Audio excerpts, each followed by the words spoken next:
नमस्कार बच्चों, आज की इस क्लास में आप सभी का स्वागत है।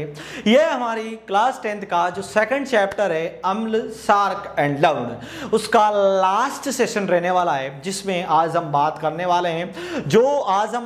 वाले हैं कि धोने का साबुन यानी कपड़े धोने का साबुन कैसे बनता है। उसके बाद में यहाँ पर हाइड्रोक्साइड हमारे सामने, विरंजक चूर्ण कैसे बनता है, बेकिंग सोडा कैसे बनता है। इसी के साथ प्लास्टर ऑफ पेरिस, जिससे हमारी हड्डियां वड्डियां जोड़ने में यूज में लेते हैं, मूर्ति कला में यूज में लिया जाता है, पीओपी का।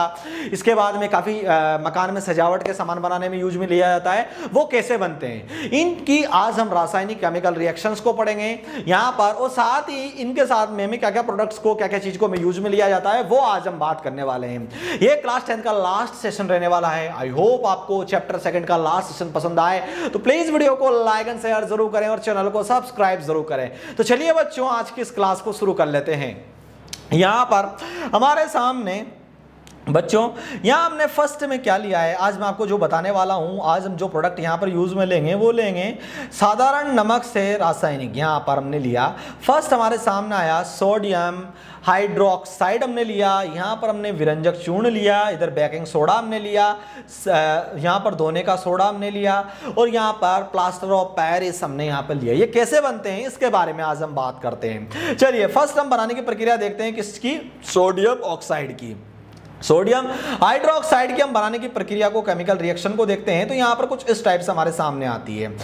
इसको हम क्या कहते हैं, NaOH कहा जाता है। सोडियम क्लोराइड के विलयन में, यानी सोडियम क्लोराइड यानी NaCl में, सोडियम क्लोराइड के विलयन में, हमें जलीय विलयन में जल यानी जल के साथ विद्युत धारा प्रवाहित करती है। सोडियम क्लोराइड में विद्युत धारा को जब हम प्रवाहित करते हैं, उसका जहां पर केमिकल रिएक्शन करवाते हैं, तो करवाने पर वियोजित होकर सोडियम हाइड्रोक्साइड उत्पन्न होता है, जो कि हमारे सामने यहां पर बनकर रेडी होता है, जो कि क्लोर-सार प्रक्रिया होती है। इसमें हमने किस टाइप से प्रोवाइड की जाती है वो मैं आपको बताता हूं। तो यहां पर हमने क्या लिया बच्चों, यहां पर हमने लिया है NaCl। NaCl क्या होता है, यहां पर सोडियम क्लोराइड हमने लिया। सोडियम क्लोराइड को हमने यहां पर ये जल के साथ जब हम इसकी केमिकल रिएक्शन कराते हैं, तो हमारे सामने यहां पर बनकर रेडी क्या हुआ है, मैं आपको बताता हूं। NaOH NaOH क्या होता है, यहाँ पर सोडियम हाइड्रोक्साइड हमारे सामने बनकर आया, और Cl यहाँ पर हमारे सामने रेडी हुआ। तो ये हमारे सामने कुछ इस टाइप की प्रक्रिया थी, जिसमें Cl हमारे सामने यहाँ गैस बनकर रेडी हुई, और यहाँ H2। इसमें एनोड पर तो हमें क्या मिला है, Cl गैस मिली है, कैथोड पर H2 गैस मिली है, हमें हाइड्रोजन गैस, और यहाँ पर कैथोड के पास हमें यहाँ पर यह बनकर रेडी हुआ है NaOH विलयन। इसका उपयोग कहाँ होता है, H2 गैस ईंधन के मार्ग में किया जाता है। हाइड्रोजन गैस काफ़ी फ्लेमेबल गैस होती है। हाइड्रोजन गैस आजकल कारों में भी यूज में लिया जा रहा है, और आजकल प्लेन व्लेन में भी इस गैस को यूज में लिया जाता है। यहाँ पर हमारे सामने जल की शुद्धता के लिए Cl हमें यहाँ पर मिला, जो कि यहाँ पर वस्त्रों को, इनको साफ करने में यूज में लिया जाता है। HCl यहाँ पर हमें क्या मिला है, यहाँ पर हाइड्रोक्लोरिक अम्ल हमें यहाँ पर मिला, जो कि हमारे स्टमक के अंदर भी पाया जाता है।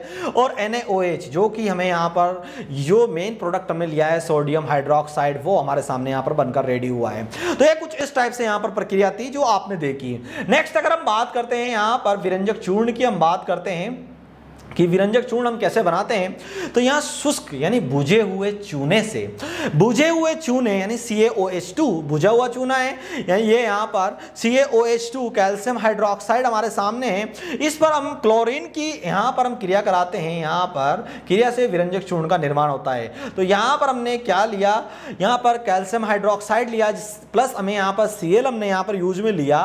तो यहाँ पर हमारे सामने बनकर रेडी हुआ है CaOCl, हमें यहाँ पर देखने को मिलता है, और H2O गैस हमारे सामने बनी है, यानी विरंजक चूर्ण हमारे सामने बनकर यहां पर रेडी हुआ है। विरंजक चूर्ण का हम कैसे उपयोग करते हैं, कैसे यूज में लिया जाता है। विरंजक चूर्ण वस्त्र उद्योग में सूती और लिनिन के विरंजन करने में यूज में लिया जाता है, कागज की फैक्ट्री में यूज में लिया जाता है, लकड़ी के गत्ते में विरंजन में यूज में लिया जाता है, रासायनिक केमिकल पदार्थों की फैक्ट्री में यूज में लिया जाता है, और साथ ही पीने का जो पानी होता है उस जलाशय को साफ करने में भी इसका यूज में लिया जाता है। नेक्स्ट हम केमिकल रिएक्शन हम बताते हैं कि बेकिंग सोडा कैसे बनकर रेडी होता है। बेकिंग सोडा की हम बात करते हैं। बेकिंग सोडा के अंदर NaCl होता है। NaCl जो कि क्या होता है बच्चों, यहाँ पर होता है सोडियम क्लोराइड, NaCl होता है, H2O जो जल है, और CO2 यहाँ पर हमने क्या लिया, यहाँ पर हमने गैस लिया, और NH3 हमने यहाँ पर यूज में लिया। इसके साथ हमें यहाँ पर बेकिंग सोडा बनकर ये रेडी हुआ पूरी प्रक्रिया में कुछ इस टाइप से। ये एक दुर्लभ असारक शार्क होता है जो खाना पकाते समय हम इसका यूज लेते हैं। बेकिंग सोडा आप सभी ने याद होगा, तो हम दाल बाटी बनाते हैं तो बाटी के अंदर यूज में लिया जाता है। राजस्थान के अंदर आप लिट्टी चोखा बनाते होंगे, बिहार के अंदर तो लिट्टी चोखा में भी यूज में लिया जाता है। काफ़ी खाने के ऐसे हम प्रोडक्ट्स बनाते हैं जिनमें हम बेकिंग सोडा का यूज में लेते हैं।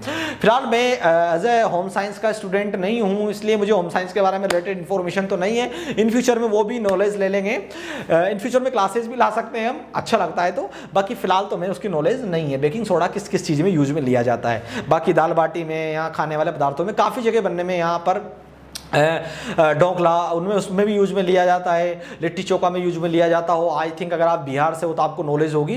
तो यहाँ पर ये बेकिंग सोडा है।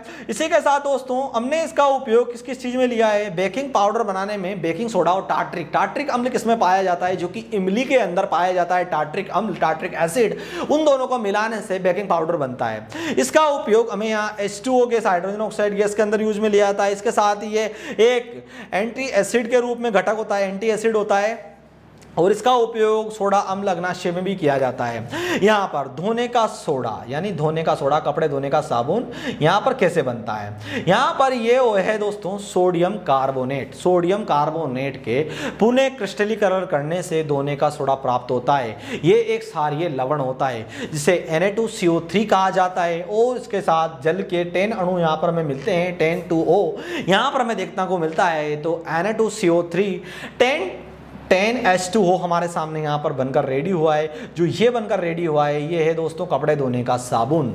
यहाँ पर कपड़े धोने का यहाँ पर सोडा हमारे सामने बनकर रेडी हुआ है। इसका उपयोग कांच की फैक्ट्री में, साबुन बनाने में, कागज उद्योगों में किया जाता है। यहाँ पर इसका उपयोग बोरेक्स के रूप में किया जाता है। इसका प्रयोग घरों की साफ सफाई करने में हम यूज में लेते हैं, और उसके बाद में जल को स्थायी कठोरता पाने के लिए भी हम यूज में लेते हैं। यहाँ पर ये बेकिंग सोडा था। अब नेक्स्ट हमारे सामने आता है प्लास्टर ऑफ पेरिस। यानी प्लास्टर ऑफ पेरिस क्या है, प्लास्टर ऑफ पेरिस क्या होता है बच्चों, ये होता है यहाँ पर प्लास्टर ऑफ पेरिस, POP, जिससे हम अपने पट्टा वट्टा चढ़ता है, हाथ वाथ टूट जाता है, पैर टूट जाता है उसमें। यहाँ पर काफ़ी अपन घरों के अंदर डिज़ाइन विजाइन रखते हैं, उसके अंदर यूज में लेते हैं। मूर्ति बनाने में यूज में लेते हैं POP को, जिसे हम प्लास्टर ऑफ पेरिस का नाम बहुत कम लेते हैं, उसको POP से ही बोलते हैं। और ये जिप्सम होता है। इसका उपयोग हम यहाँ पर क्या कहते हैं, जिप्सम को 373K पर गर्म करने पर जल के अणुओं को त्याग कर कैल्शियम सल्फेट हेमीहाइड्रेट या अद्रहाइड्रेट POP बनता है, जो कि बाद में ठोस होकर ये सफेद चूर्ण होता है, जो बाद में जल में मिलने से पुनः ये ठोस हो जाता है, और ठोस होकर ये हमारे सामने जिप्सम बनकर रेडी होता है। इसकी केमिकल रिएक्शन कुछ इस टाइप से थी जो आपने यहाँ पर ये देख सकते हैं। इसका उपयोग कैसे किया जाता है, प्लास्टर ऑफ पेरिस यानी POP, हम POP बोलते हैं घरों में नॉर्मल, आप सभी POP बोलते होंगे। तो POP का उपयोग किसमें किया जाता है, डॉक्टर हड्डी को जोड़ने में यूज में लेता है, पट्टा चढ़ाते हैं हड्डी को जोड़ने में यूज में लेता है, घरों के सजावट के सामान बनाने में, खिलौने बनाने में इसका उपयोग में लिया जाता है, और ये चिकनी सतह बनाने के लिए भी इसका यूज में लिया जाता है। काफ़ी बार आप पुट्टी उट्टी यूज में लेते हैं, तो पुट्टी की जगह कहीं अगर खरोच ज़्यादा ही गहरी है तो उसके लिए भी हम उसको प्लान करने में POP का यूज में लेते हैं। फिलहाल तो मैं एज ए सिविल कॉन्ट्रैक्टर भी हूँ, तो मैंने खुद ने भी काफ़ी ऐसे कॉन्ट्रैक्ट लिए हैं जिन कॉन्ट्रैक्ट में कहीं मरम्मत का काम होता है, रिपेयर मेंटेनेंस का, रिनोवेशन वर्क, तो उसमें वो जगह जब खुद जाती है, वो जगह निकल जाती है, और वहां पर हम नहीं चाहते हैं कि इन फ्यूचर में इसमें दोबारा हम प्लास्टर करें, तो हम POP से उसको प्लान कराकर उसमें हमने यहाँ पर हम उसमें क्या लगा देते हैं, कलर कराकर उसको क्लीन कर लेते हैं। तो POP से काफ़ी शानदार डिजाइन भी बनाए जाते हैं और काफ़ी सस्ते में पड़ती है। क्योंकि हमने यूज में लिया इसलिए मैं आपको इन्फॉर्मेशन दे रहा हूं। बाकी यहाँ पर क्रिस्टलीय जल होता है। यहाँ पर लवण के जल सूत्र में जल निहित अणुओं की संख्या में क्रिस्टलीय जल कहलाता है। यहाँ हमारे सामने, इसका नीचे चलते हैं हम बच्चों, तो यहाँ पर हमारे सामने क्या आया, उदाहरण बताते हैं इसके क्या है।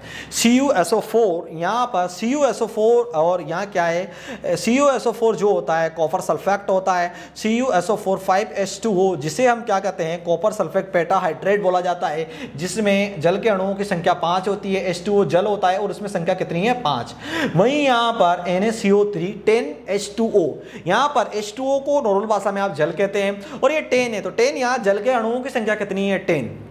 इसको क्या कहा जाता है, सोडियम कार्बोनेट डेकाहाइड्रेट कहा जाता है। और यहाँ पर हमारे सामने क्या है, CaSO4 2H2O, यहाँ पर हमारे सामने H2O यानी 2H2O में 2 यहाँ अणुओं की संख्या है, और यह क्या है जिप्सम है दोस्तों। यहाँ पर हमारे सामने जिसे यहाँ पर प्लास्टर ऑफ पेरिस हम बोलते हैं जिप्सम को, यह है कैल्शियम सल्फेट हाइड्रेट हमारे सामने है।